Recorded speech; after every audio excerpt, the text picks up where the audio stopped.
Um, let's try this again. There we are. Now we're live. So good morning, everybody. I was just saying um, that there's this there's this practice that we all have because we're human beings. That if you go to a classroom or you go to a meeting that repeats, that you wind up sitting in the same chair as you did the first time that you went.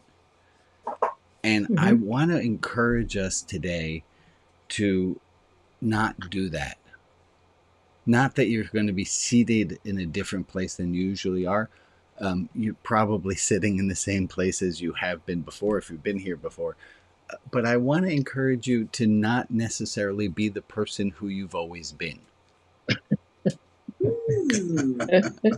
And I just habituation is such a strong pull, right? We are so used to being the we who we are that to not be who we normally are is different. And I'm talking a little quietly today, and that's what made me think of this is because I have five. My daughter wanted to have well, my daughter wanted to get her room redone, but to get her room redone would mean to dismantle. She had every. I didn't know the color of her walls. She literally had every surface of her wall covered with posters and pictures, and it was amazing. It was like an artwork. And to help her clean that up, she invited four of her besties over, and they had a slumber party, and they're all sleeping out there. Um, so they all helped to clean up, but it's forcing me to be quieter. And this is not the usual way that I talk, but I want to, I have a sound machine right outside my door, and I'm being different than how I normally am. And I want to encourage you today, why not you be a little bit different than you normally are too? If you're someone who's usually shy, doesn't talk during this very much, maybe today's your day. If you talk often, maybe today's the day not to talk. So here's a question.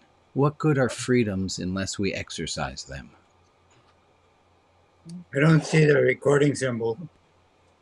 I believe no, we are broadcasting. It's just it's broadcast. Thank you for Bob. I see broadcasting on We're Facebook. broadcasting to Facebook, and so people who are on Facebook, who are on rotb.org watching live, people who are on YouTube, thank you all for joining. Oh, I was going to say something about that. Oh, I had a welcome. Is John here? John was going to read a. Yes, I'm here, Where are you, buddy? right here. Are you? Oh, there. Hi, John. Good John. morning. John. We're going to start today with a welcome, a different welcome than we normally do because we've never had John do this before. Um, so, John, why don't you, if you want to give a background as to why you're doing this welcome, or if you want to just go right straight in and read your welcome. It's a combination of things, including this is the fourth service that I've been to. So the first three have done a pretty good job of hitting me and stimulating me. That combined with some other things um, made me think words of welcome are important. So now, as far as background is concerned, right now I'm here Saturday morning. I go to a local Mennonite church on Sunday morning. So this begins. Welcome. If you are a Christian, traditional or conservative, Orthodox or progressive, inquiring, or even part of what John Shelby Spong called the Church Alumni Association, you are welcome here. Whatever your faith background or tradition may be, you are welcome here. If you've never been here before or attend regularly, you are welcome here. If you struggle with the word God or know what it means, you are welcome here. If you have faith without being able to fully define it, you are welcome here. If your faith journey is in a state of flux or even stalled, you are welcome here. If you have many more questions than certainties, you are welcome here. If you seek to destroy the patriarchy, or by circumstance are representative of it, you are welcome here. If music or prayer or scripture or a sermon or silent reflection is the most uplifting part of worship, you are welcome here. All are welcome here to participate in acts of worship and share in a community which cares for and about others, whatever the backgrounds may be. Thank you, John. Amen. Can we get an amen? We're all here. Amen. Let's Amen. do some with hands so everybody can see this is live. Hi, everybody. I particularly liked that John, after having attended the service a mere 3 times, said, here, I think I have ideas of how we could be more welcoming. And I thought, what a great idea. Let's not bring this to committee. Let's just have somebody who's never done this before make a welcoming. So everyone, I hope you feel welcome. I thank you, John, for writing that and being willing to read it. This is the point of this Saturday service, and those people who are new, who haven't joined before, hi, I'm Rabbi Brian. Glad to see you. I'm an ordained rabbi. I was ordained just about 25 years ago, and I, at some point, realized that the service that matched my soul was not the one that I was trained to do.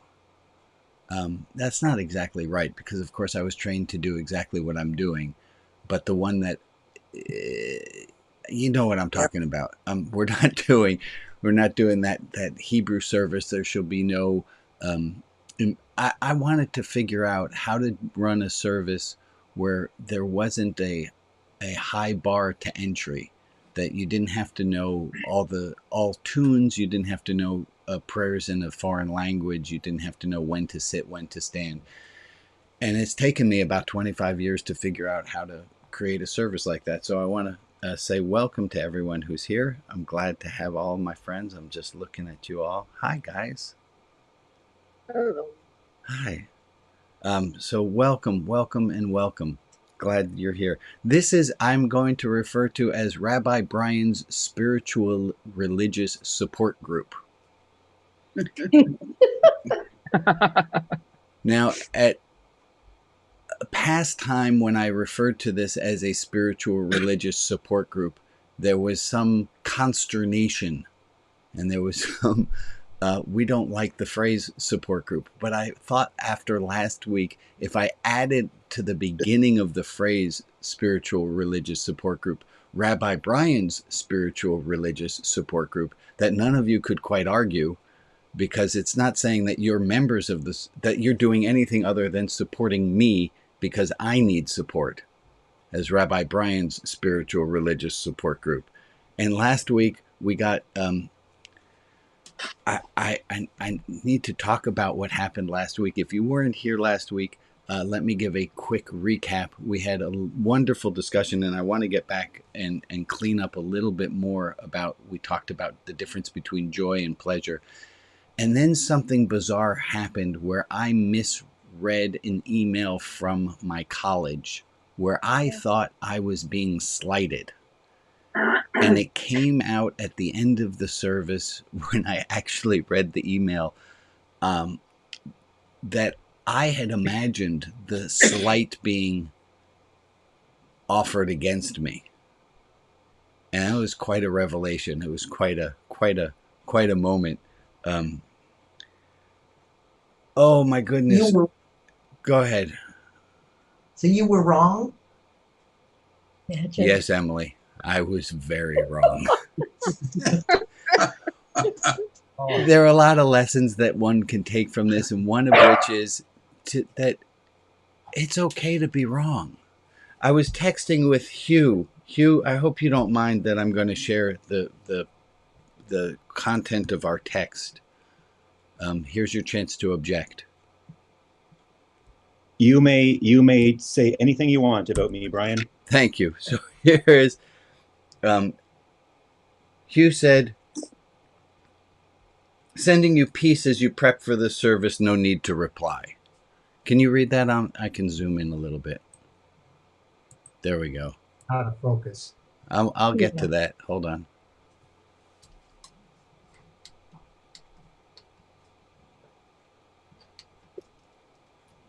Oh, it's going to be a little out of focus. I'm not sure much I can do about that. Hugh said, sending you peace as you prep for this service, Brian. No need to reply. I said, but I want to thank you. He said, glad you did. I wrote, I was just thinking, what could possibly go wrong? Hugh wrote back, and if something does, you'll have tools you need to handle it. And then I wrote something I'd never thought before.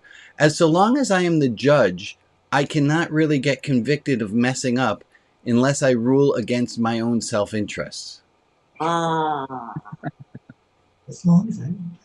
As long as I am the judge, so as long as I'm the judge of if it went right or wrong, I can't really get convicted of messing up unless I rule against my own self-interest.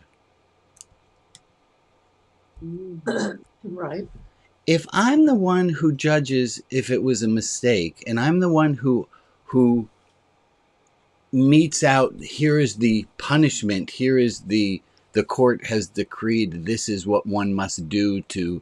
If I'm the judge, I can't get convicted of really messing up and having to, I don't have to give myself punitive measures for having messed up if I'm the judge, unless I rule against my own self-interests.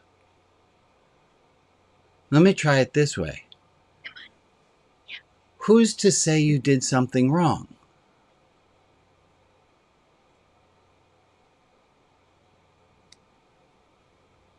I saw one person waving. So just that one person? Two people waving. Who's to say you did something wrong? Someone in power. Say that again. Someone in power. Someone in power. Sure, great. Let's be specific. Who's to say you said the wrong thing? Who's to say you did the wrong thing? Them? You. Or you? I think this is a huge idea of if we take on our own spiritual religious authority and we say we are the arbiters of, oh, that was a mistake. And I'm not saying not to apologize. Somebody says you did something wrong, to make amends and to try to fix it.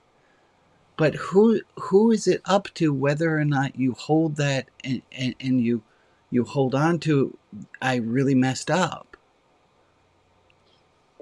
I think the answer is us.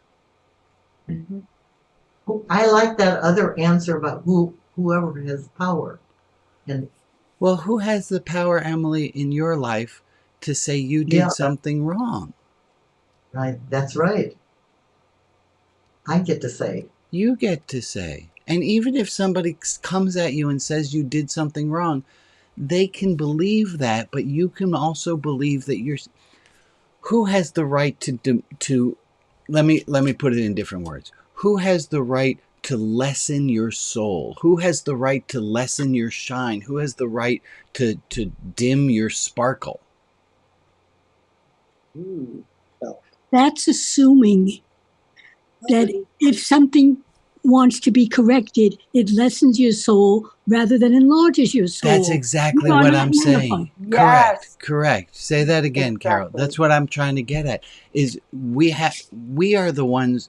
You say it again, Carol. Would you? All I'm saying is, I'm saying two different things. The first thing I'm saying is, when we do something wrong and we notice it, that is not a negative judgment. That's an opportunity to grow. Amen. We all get that. We all make a mistake. It can be an opportunity to grow, not necessarily a reason to lambaste ourselves. Lambasting ourselves never makes sense, but we are very far from being unified selves. We are the self that we use all the time, and then we're the self that we fortunately reach at sometimes after we've meditated, after we've been thoughtful, and that self can frequently correct and help us become better.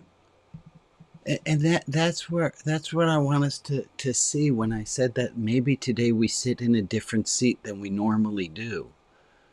If we come to a conference and we don't sit where we sat the last time, is that maybe we bring a different self to play, and we bring a self into the game today that's not as harsh on us. The crazy Ron, put his idea. hand up. Yeah, go ahead, Ron.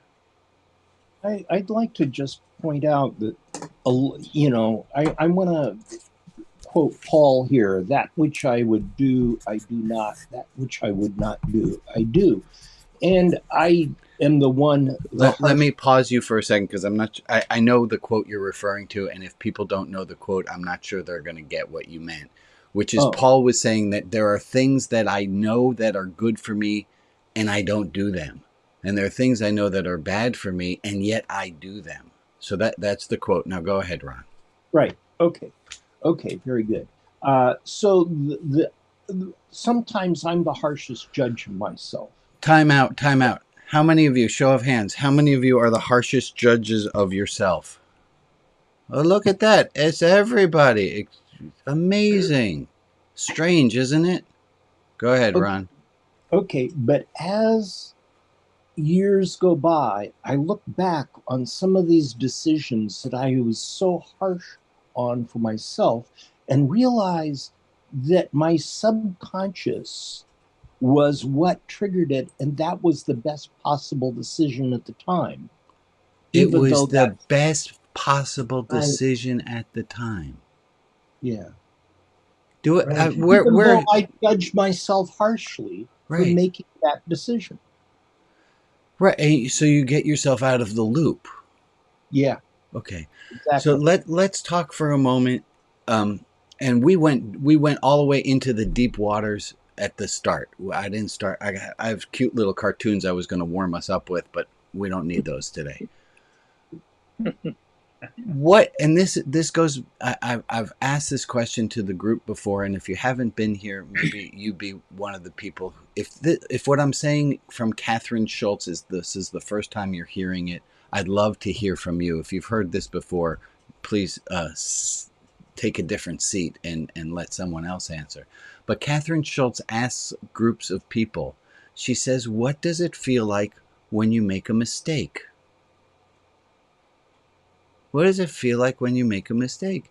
And the people answer, as all of us do, as I did the first time that she asked, then I heard her ask it, is what does it feel like to make a mistake? Is it feels awful. It feels shameful. It feels embarrassing. And then she points out very cleverly, no, that's the answer to a different question. That was the answer to the question, what does it feel like when you realize you made a mistake? Because, and now everyone get come in on this one, what does it feel like when you make a mistake? Awful. Guilt and shame. It doesn't feel like anything, actually, because you didn't know you made a mistake. Jane sent me a text, and she wrote, Jane sent me a text, she says, do we have any old regular size nail clippers? She sent me a text. Do we have any regular size nail clippers? And I wrote, I think so. 2, 1 in each car and 1 in the bathroom. But that's not what she wrote. She actually wrote, do we have any regular size hair clippers? Oh. We don't have any hair clippers in each car. But what did it feel like when I answered her question? Did I realize that I wrote that I was misreading what she wrote? No. We don't realize when we make a mistake that we made a mistake. Why did I misread what that had come from the college? Why did I misread that? Well, I didn't mean to misread it. I wasn't nefarious. And I learned this lesson. I can explain where I learned this was I was a math teacher for 7 years, right? After becoming a rabbi, I taught math because after becoming a rabbi, working a regular synagogue job, I didn't like that. And before I could find all of you people to do this, I taught math. And in teaching math, I would get mad at my students, not, hugely mad, but I would say to them, why'd you drop the negative sign? Oh. And why did they drop the negative sign? They didn't see it. They didn't say They it. thought it was a positive. They thought it was about they're factoring, they're doing square roots, Where'd they're you do doing that? negative exponents, they're doing other things that they've not, and they're concentrating on the, and they just drop the negative sign. Why do you drop a negative sign? Because you made a mistake. So I want to talk about consequences, though. I misread what the college wrote in their letter to me. And when they did that, I called my friend. I can't think of one of the person's name. I called Suzanne. I called my friend Suzanne, and I called Hira. Hira is, and they're both stalwart survivors of the college that I went to, and they know all about it. And I called each of them, and I told them what I told this group last week of how dare the college, how dare they be checking in on me and da da da da da. And both of them, beautiful people, they had my back and support. Time out. I'm going to tell a story. The story goes like this. Somebody comes to a rabbi and says, Rabbi, I realized I had made a mistake and I said something about someone that wasn't true. And I told people about this thing that the person did, but they never did it. I was wrong. I gossiped. I did. And the rabbi says, oh, I have exactly the cure for gossip. Do you have a feather pillow? And the person says, yeah. And the rabbi says, I need you, here, this will cure you from the guilt of gossip. I need you to go on top of a hill and take your feather pillow, open it up, and disperse the pillows. And as you see the pillows go in every direction, you'll feel your guilt is lessened. A person goes and they listen to a rabbi. They don't ask questions. They just do like a good person and do exactly what they're told by a religious professional. Wink, wink.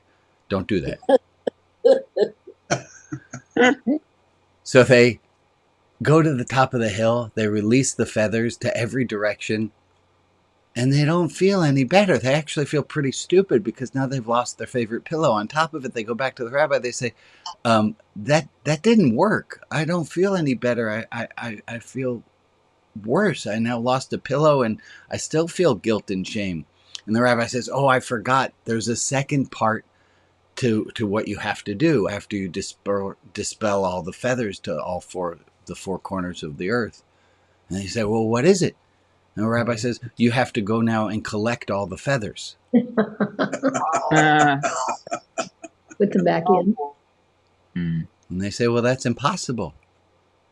And the rabbi says, so it is with when we say something we shouldn't have said. We can never really take back the words. We can never undo it. Mm-hmm. So in keeping with this story, when I realized I had misread what the college had written to me, I called Hira and I called Suzanne and I admitted to them. I said, look, I have to tell you the feather pillow story. I gossiped. I said something that wasn't true and I perpetuated misinformation. And they giggled, they laughed. But okay, I'm glad I told that story. Hold on.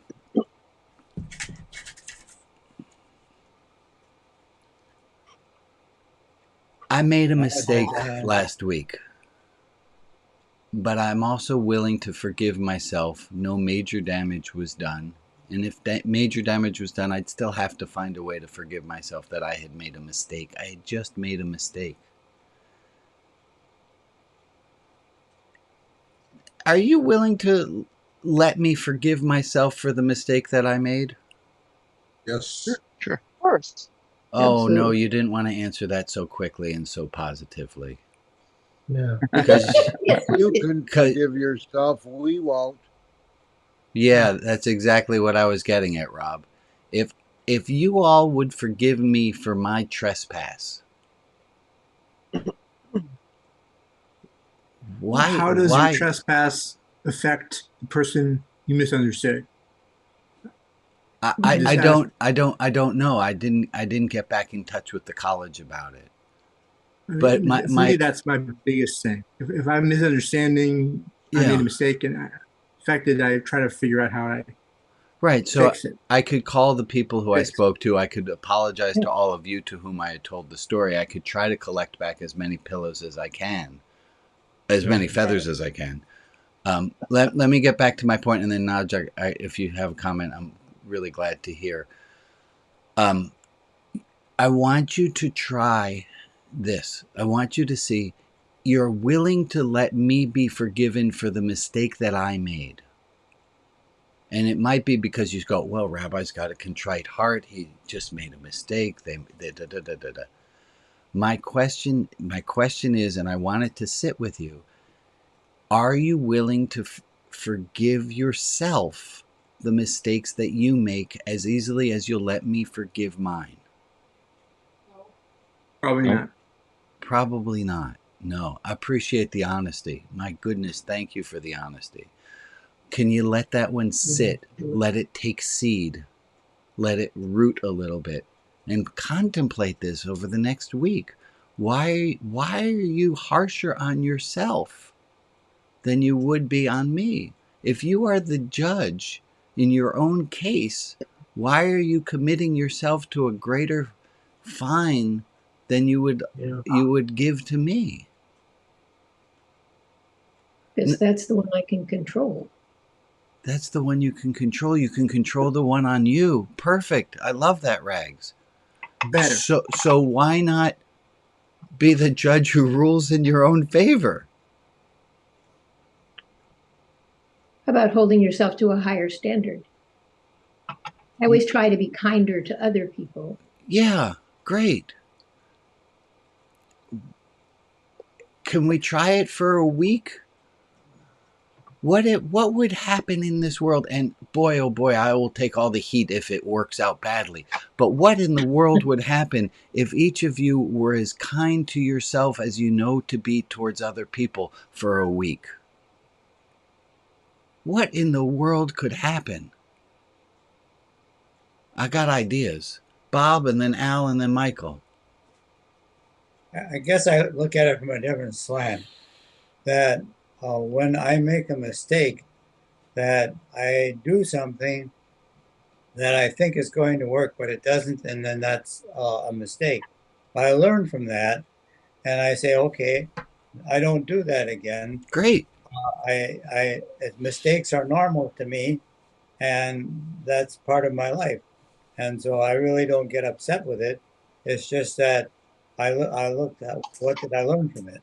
Exactly. Right. Perfect. Gold star for Bob. We love you, Bob. Al, what do you got, Bob? Al? Yeah, for me, I was thinking about this, and I realized that when I make a mistake, it's like I committed an offense against the person that I thought I was. Oh. I revealed to myself that I'm not the person I thought I was. And I kind of go through a mourning, like, hey, I lost this image of myself. Yeah. I hate if I miss an appointment, I will say to people often, I hold myself to a standard of perfection that is beyond, like, I'm embarrassed, and they're like, don't worry about it. I'm like, but I can't. Right, because I'm not punctual anymore. If I'm late for an appointment. How worry help? I gotta let that label go. And Yeah. that takes a little bit of time. Okay. Well, we have all week to experiment with it. Awesome. Michael. First, I want to point out that you're not talking quietly anymore, but I forgive you.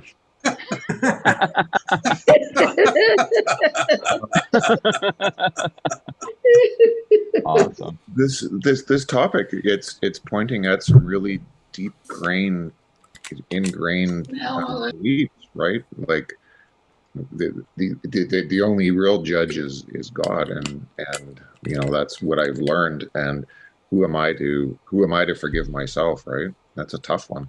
Whoa. Okay, I'm back on quiet mode. God's gonna judge me because I got excited about this topic? God's gonna hold, like, what kind of bastard God do I believe in? That God's going to be punitive about the fact that I had enthusiasm. That doesn't work for my theology. No, it shouldn't. Well, it's black and white in my conditioning. Correct. But I have to soften that. And that's why we're here. That's what we're doing. Thank you, Michael. Naj. Thank you, Michael. Naj. So there you are. So I really struggle with the idea that you have to forgive yourself for anything, in that you are still labeling this as sin or as a mistake or as something that you did wrong. You did a comparison comparing it to gossip, which turned it into something malicious and intentional. Whereas what's really going on is your unconscious knows a truth. And the truth that you know is what all of us survivors of that same school know, what all of us who are trying to heal from organized religion are trying to figure out, which is the ways in which colonization has taken religion, turned it into an organization that teaches us to judge. Yeah. So even the concept of judgment, even the idea that there is judgment, is in itself problematic. And you're returning back to, well, if I judge, then can you forgive me? Can I forgive you? But fundamentally, the concept of judgment within faith is what we need to be liberating ourselves from. That judgment, you even, I heard you use the word should. And I heard you even say, like, if I miss an appointment, I get mad at myself. I missed an appointment with you. You called me and told me not to shame myself, but you're shaming yourself. What happened is the shame of your truth, which is still true, the unconscious truth that you are not fitting in, that you feel like you're being judged, is still true, even if it may not have applied to that letter. Do you have how do we get out of this? How do we get out of this? It's not about forgiveness. Okay. Because forgiveness keeps you in relationship to judgment. I understand. Fundamentally, it's about recognizing that there is this truth that is in need of healing. That whether or not it played itself out in that reality, shame is still something you're fighting against. Yeah. Right? Like you said, I'm not, but we can't not deal with shame because it's thrown at us by society. We live in a judgmental, colonizing society, and shame is always with us. It's we always have to be working on removing it. And every time that we feel that tsunami of shame that I did something wrong, that is the moment to say, I need to let go of that judgment that's still in me. Can I try to use you as an example that when I talked with you, and I knew you forgot about the appointment, right? And I knew how to treat you. Yes. That I can learn from how kind, it goes to what Rags was saying. I can go to how kind I am to you and use it as a yardstick to how I should be treating myself. Right, which you're still not, because you're still, it's that ingrained in us that we can't help but go back to the stories of, I mean, what a shaming, hopeless story of the feathers that can never be grabbed. It's like literally what a hopeless story that you can never pick up all of those feathers again. It's will kill me now. Like I'm never going to be able to undo it. Like that's such a hopeless story. We all have hopeless stories that from our respective religious traditions that we've absorbed that we think are really comforting. And then if we really articulate You're that, right. I never thought they about the pull us feather right story that back way. into colonizing, judgment, dean, shame. It's like gravity shame. It is. To me, I think of gravity. I think of shame like gravity. We can You barely fight can't against escape it. it. Yeah, And it yeah. is what keeps us rooted to this world. Thank you, Naj. Let me take 3 more, and then thank you, and let's see where we go. Steve, and then Harold, Connie, and then Aaron. I was going in a same place almost. Do it. As not with the idea of shame, but a different way of looking at it. Do. Shame says that I'm defective. Right. Guilt says I did something wrong. Right. That's a very important distinction. Yeah. And when I am in my shame brain, and when shame is controlling my view of the world, I am incredibly unforgivable. I can't, I'm just a screw up, and there's nothing else that goes with that, and I can condemn myself and feel terrible. Where when I am in a healthier place and recognize that I did something wrong and go to guilt, then I can deal with the fact that I did something wrong. I made a mistake. I like that very much. And I'm not the mistake, but I made a mistake, and therefore I can get past it. But I do live in both brains. I like that very much. That we might have guilt, we might have reason to feel bad that we did something wrong, but that the idea that we are wrong, and to get ourselves out of that position, I like that very much. I spent a lot of my early life living in the shame brain, and I spent much more of my later life living in the guilt brain. But I'm not free of the shame brain. The shame brain still can run the show sometimes. Yeah. And when I like how you say it, it's a state of mind. When you're in that, when you are deeply in shame, you can't see outside of it. Harold, Connie. I'm having a little bit of an issue with inserting yourselves in places where you don't belong. I'll cite an example. You apologized for misreading the letter to the college. You asked for our forgiveness. We're neutral observers. We have no business in your courtroom. We need to know when to get the heck out of there and not push this shame blame game, because you've got 40 people here that you say, well, you all forgave me, but we have no right to even be in that business. Correct.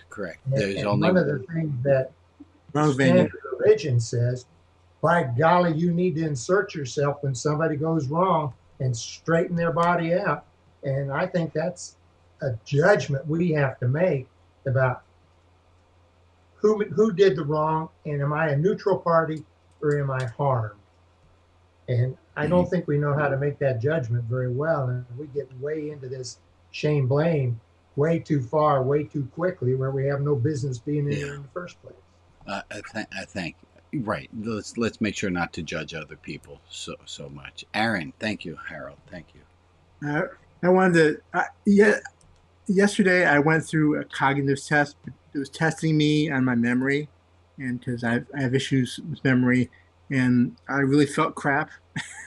I mean, I would be testing to remember things I just wouldn't remember, and I felt pretty bad today. And thinking about that and being here, I think about what can I learn from it. And there's a test. There's a computer test at the end where they're trying to see how.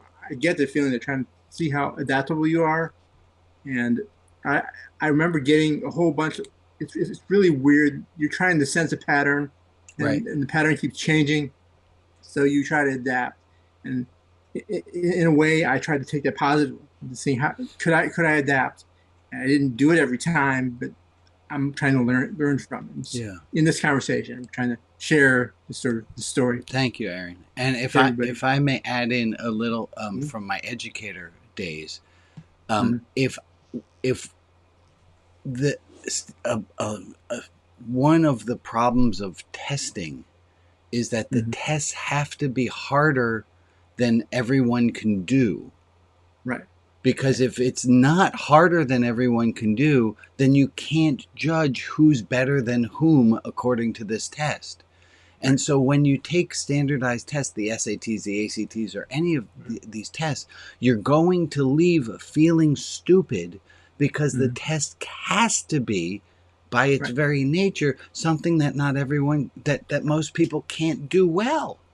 What a horrible I had a system. brief conversation with an older man who was there, and he basically told me that, and I understood what he said. I wasn't sure how he was saying it, Yeah. but he said the same sort of thing. I don't know if he was being negative or positive, but I was trying to take it positively. I'm trying for comforting. And I could even apply it to say that life is like that our life is going to be harder than we can handle. Yeah, and I'm trying to be positive because that's not something I generally do. So that's how I'm trying to do something differently. Be positive. Good work. Good work, Aaron. Hold on. I want to get back to a topic, but I want to get to our prayer moments. I feel like I left something out at the beginning there. Oh my goodness, I have all these cards of all these things I want to share still. Okay, I'm going to take a break. I'm going to quiet down again. It doesn't sound like they're up yet, so I think I'm okay. Maria, you have our love and light, and I have to say, this is the great thing of last week. I said, let's not add love and light to people who are not members of this direct community. And then the earthquake happens and 20,000+ people are dead and displaced, and how insensitive it would feel to not add the people of Turkey and northern Syria to our list of those for whom we have love and light. So I will make, I know I said last week we're not doing that. Yeah, we are. Go ahead, Maria. Okay. Sorry, I'm fighting a cold. These are the names of people to lift up and send positive energy to. The Cook family, Francis, Jane Ricci, Alicia's friend, Ken and Joe, Abbas, James, Gord and the Dixon family, Carol Good Hansen in spirit, and Jim Hansen, Norma Cox, April, Jill, Iggy, Steve, Michelle, and Saul, Ezekiel and Joanne B., Doug, Claire and Louis, Suki, Annie, Paul and Kat, the family and friends of Gloria of blessed memory, and the people of Turkey and Syria. If there is another name in our community we can offer light and love to, please put their name in the chat and I will add them to the list in the clubhouse. And for the people who aren't named, but who are in our thoughts, we send them light and love as well. Thank you. Let's take 1 minute of time starting right here at 8:44.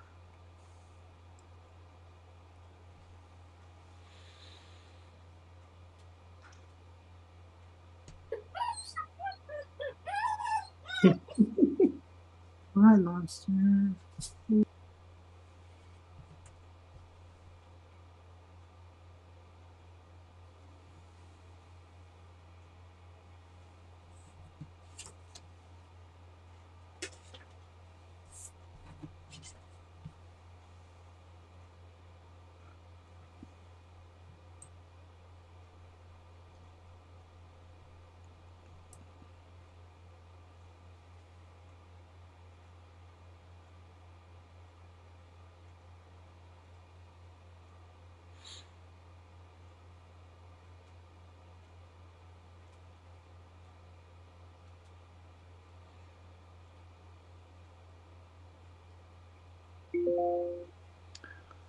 Okay, thank you all.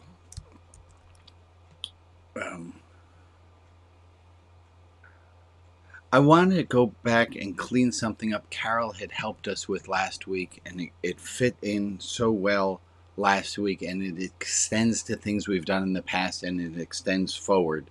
So if you would, Carol had said last week we were talking about the difference between joy. Oops, sorry, I'm on the wrong screen. There I am. we talked a little bit about the difference between joy and pleasure. And Carol, you were very astute, and you said that joy is a movement from a lesser pleasure to a more from a lesser to a greater perfection. Lesser to greater perfection.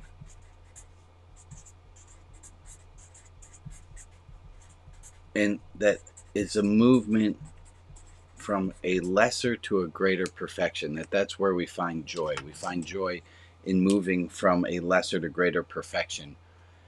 And it reminded me of this.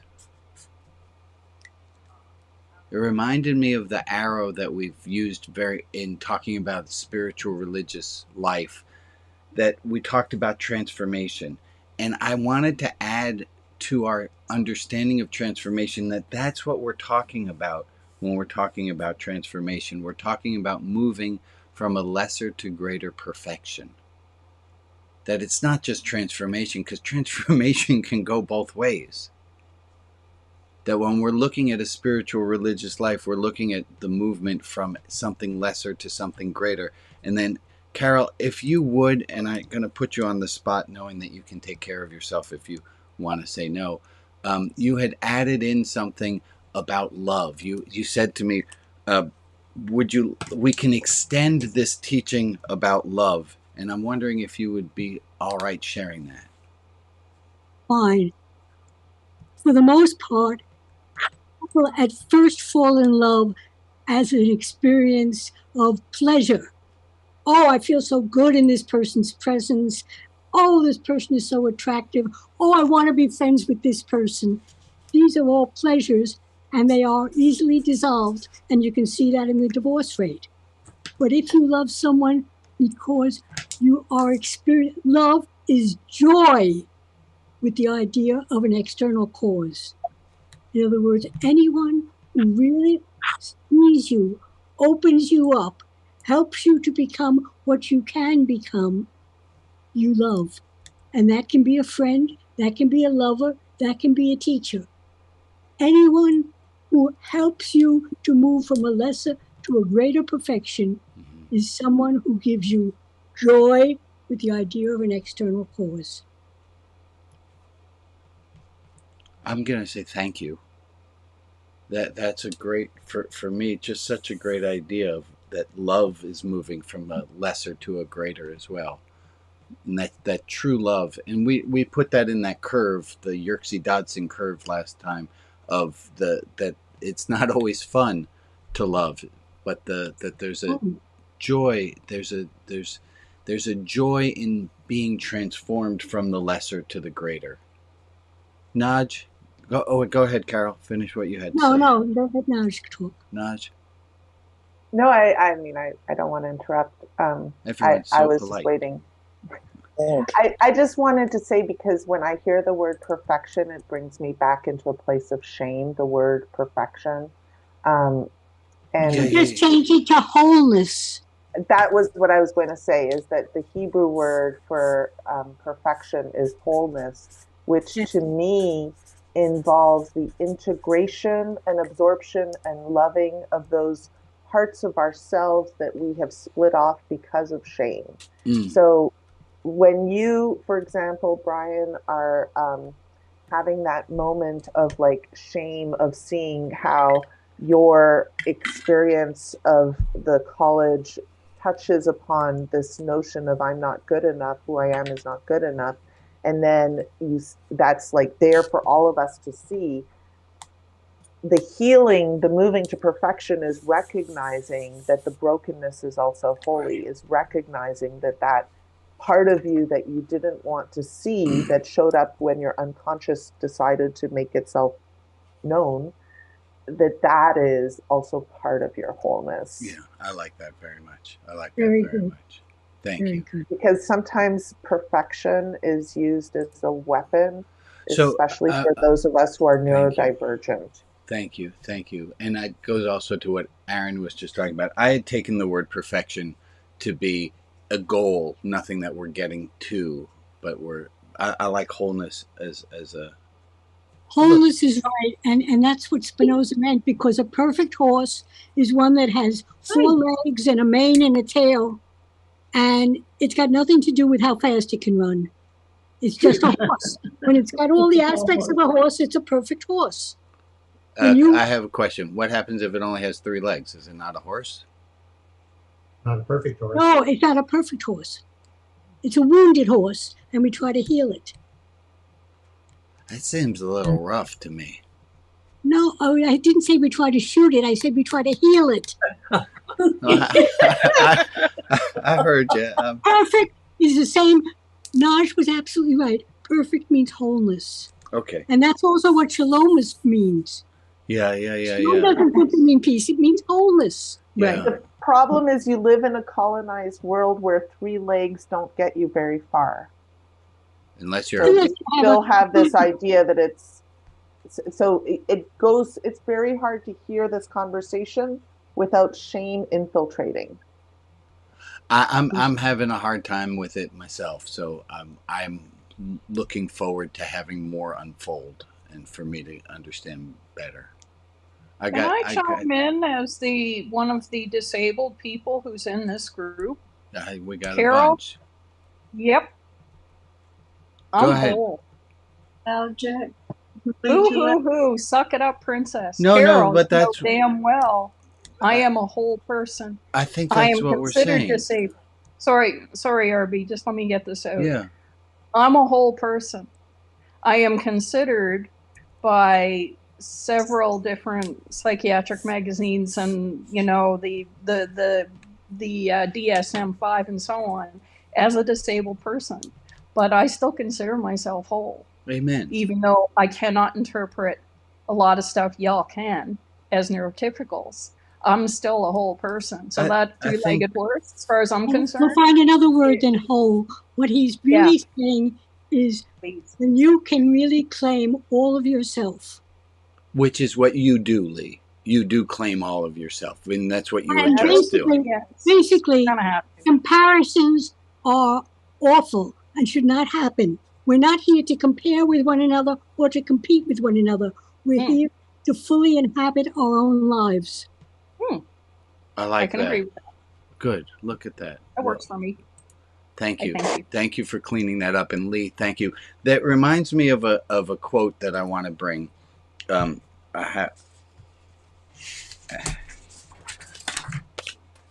You honor a person when you ask them. This is a slightly different topic, but it's related. Make an effort. You honor a person when you ask them to make an effort. That challenging someone is not dishonorable. Challenging someone else's assertion should be seen as a thing of honoring them. And that's what you just did, Lee, and that's how you just took it, Carol, was that you're honoring someone when you're asking them, saying, or what Naj was just doing on me with the word perfection and wholeness, is that's how we get better, and is by being asked to make an effort to grow, to learn.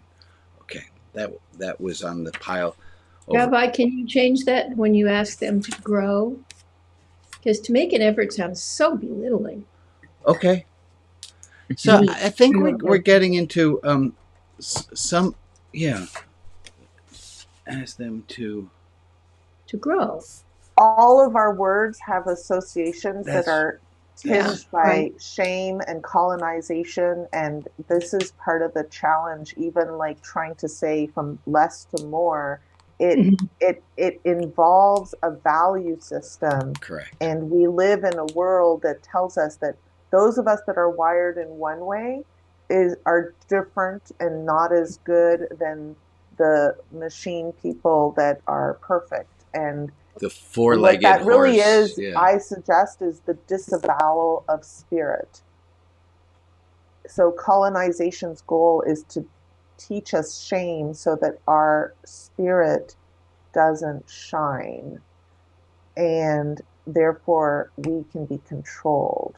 Yeah. And every time we embrace those things that society taught us to shame, we become more whole. So say that again, Naj. Every time we embraced something that society taught us to feel shame about, we become whole.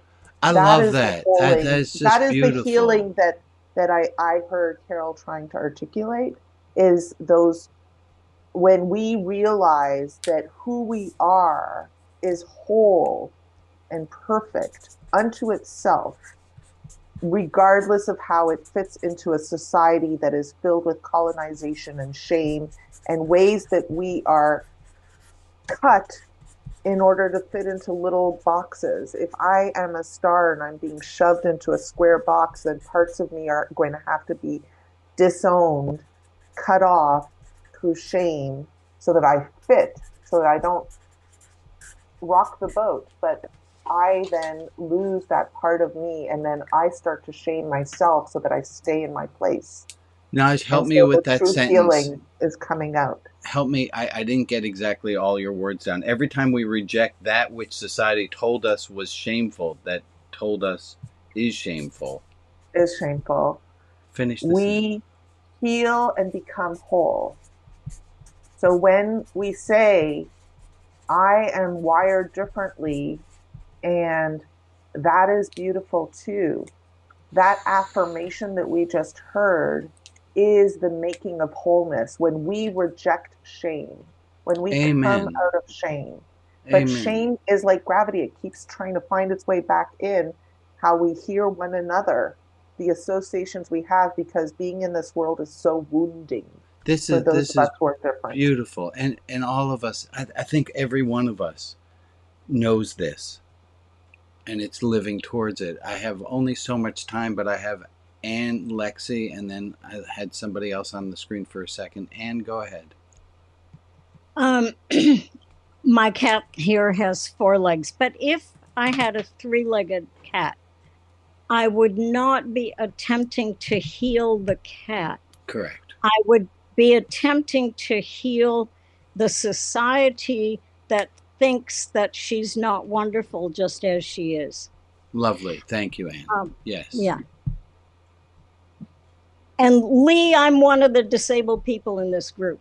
So we got a collection. Lexi.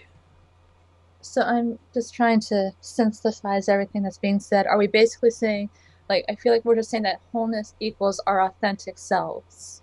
That sounds good. Instead of like, because it's like, it's not so much whole as like a whole being, because obviously like 3-legged cat, 3-legged horse, it's still, they're still who they are. It's just wholeness is who we are authentically, despite what society is telling us who we should be. That's sort of how I'm interpreting. I love that. So every time we reject that which society told us is shameful, we heal and become whole - our authentic selves. Selves. I think selves, that's gestalt, that there's more than one part of us.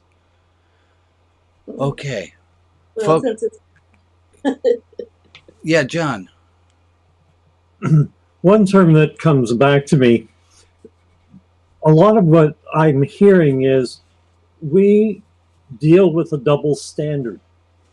We have an ideal that in an ideal world, we regard everybody else with unconditional positive regard. Or we can, yes. That's an objective. Yes. In a perfect world, the last thing we regard that way is ourselves. And that's a double standard. And here's our homework for next week, or for this week. Can we regard ourselves, UPR, unconditional positive regard? I think of the word upper, which is how I remember unconditional positive regard, is can we make our way this week to see ourselves with more unconditional positive regard? Okay, my dear friends, I'm going to stop the recording here. Wave goodbye to all the lovely people on Facebook and Zoom. Thank you, lovely people on Facebook.